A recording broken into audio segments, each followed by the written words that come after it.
than more of an emotional tirade against Christianity and a lack of patience for belief in God than do their predecessors.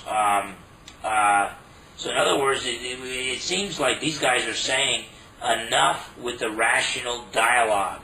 Let's stop pretending Christians have any intellectual basis for their views. Let's deal with it like it is. It is dangerous. It causes wars. If we're going to move on and bring on an age of peace, we need to lock these people up. I mean, but the militancy is the lack of patience, and the emotional attacks on Christianity is why I would call them militant. And I didn't want to talk too much about this, but I like the fact you brought up the emotional attacks, because you see this a lot of the times, these atheists using the informal fallacy of appeal to emotion, talking about stuff that have really no logical value at all, but really are just going to town on it with emotion. And just look at Dawkins' face, and look at Hitchens' face, and the passion is there. The distaste. I mean, you can almost ask, if you don't believe God exists, why do you hate Him with so much passion? But there's something there. There's an impatience, an emotional impatience that really worries me, and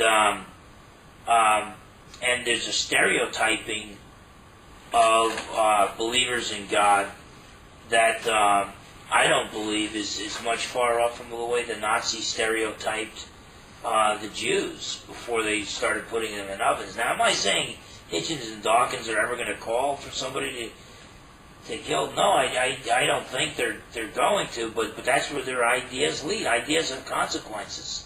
We've been down this road before, and but all in the name of tolerance. They don't want Christians or theists to be tolerated. All in the name of peace and freedom. They're implying that parents need to be locked up if they teach their children there is a God. And this is all done right out while recent Oxford research, some research done out of Oxford shows that children come into the world believing that some type of God exists, and that the world is something of design, and they're not open to a chaotic origin of the world, and they have to be trained, be taught atheism. And so, I mean, they did things like they showed little 2-year-old children, a ball knocking down the building blocks and stuff, and the little children had no problem with that. But when they showed in reverse, so that it looks like the blocks are all scattered, and when the ball hits them, it automatically builds them up, they're all like repulsed by it. Like that's not the way it happens. And so whatever the case, I think that the whole militancy type of thing is just the fact that these guys are getting emotional about it, and they're acting like they can say the meanest, nastiest things about Christianity, and 95% of the audience should just applaud them. And maybe that will happen at some of the places they speak, but the fact of the matter is there's only between 4 to 6% of the America's population that are atheists, even to this day. So atheism is not on the rise. Now, biblical Christianity is in decline in the West. Neo-paganism is on the rise. And so that's another thing I don't understand about these atheists. They just don't get it. Eddie DeBosch gave a speech 10 years ago when I debated Jeff Lauder. I was at a major atheist conference at Chapel Hill, and University of North Carolina, Chapel Hill campus, but gave a speech about how Christians are trying to take over the schools. Christians are trying to. It's like, no, we started those schools. Then you guys took over, but it's not us. We're not the ones in power. And so again, while these guys have a phobia about Christians, neo-pagans are going to make an end around. They're going to come in the back door, and these guys aren't even going to it's going to hit them so hard and so quick they're not even going to realize what happened. But it's the neo-paganism is what's on the rise. Atheism is on the way out. Biblical Christianity, unfortunately, is in decline in America, and we're getting all these statistics about mega churches growing. Yeah, but you can go to those churches, most of those churches. There are some mega churches that are preaching the meat of the word, but most of them you can go there for 20 years, and all you learn is a bunch of cliches, and it's America chasing the American dream, American self-help with a few verses out of context. And most of the time, too, that type of church growth is not really taking people in off the street and discipling them.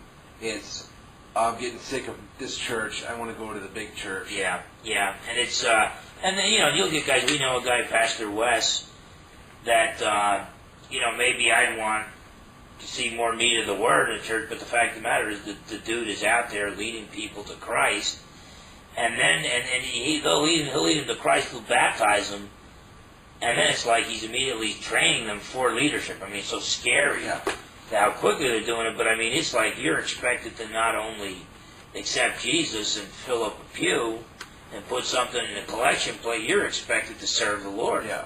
And and then his church is growing really quick. So there are churches that are out there that are doing it the right way. This is actually, he was talking about, it's one of the fastest growing churches in the nation. Yeah, and I would love if he, was less into the, Rick Warren types and more into the Gary Habermas, William Lane Craig and stuff like that. But there's a guy with charisma who loves the Lord and is doing a mighty work of God.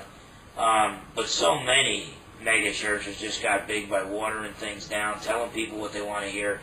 It's just a Christianized self-help thing. And so there isn't really revival going on in America or in the West. And now there is revival going on in third world countries throughout the world. So that Christianity right now, this is one of the brightest spots in the history of Christianity. Unfortunately, those Christians in third world countries have no political say. Yeah. So they're usually under Marxist or Islamic regimes, so they accept the Lord and they get persecuted and they'll be lucky to die of old age. But whatever the case, the idea that atheism is just so intellectually powerful that it's just growing in leaps and bounds. No, if anything, it seems that atheism is pretty much on the way out. All right. Well, that seems a good place to close. Is there any final thoughts you have on the book? No, just a reminder. It's called The Atheist, Delusion, A Christian Response to Christopher Hitchens and Richard Dawkins. It's easiest way to get it is Amazon.com. Just go to Amazon.com and type in my name, Phil Fernandes. That's Fernandes with an S, and that'd probably be the easiest way. That or BarnesandNoble.com. You can go to a bookstore and order it. It'll probably take you even longer than just doing it over the internet. But just recommend people pick it up, and I hope they enjoy the book, and I hope it helps them in their defense of the faith. Awesome. And I guarantee if you're out there, get this book. It will be a blessing to you. You will be able to defend the faith much better. Thanks for joining us once again on the Christian Worldview. My name is Matthew J. Coombe, Vice President of the Institute of Biblical Defense. With me, as always, Dr. Phil Fernandes, President of the Institute of Biblical Defense and Pastor of Trinity Bible Fellowship. Take care, you guys. God bless you.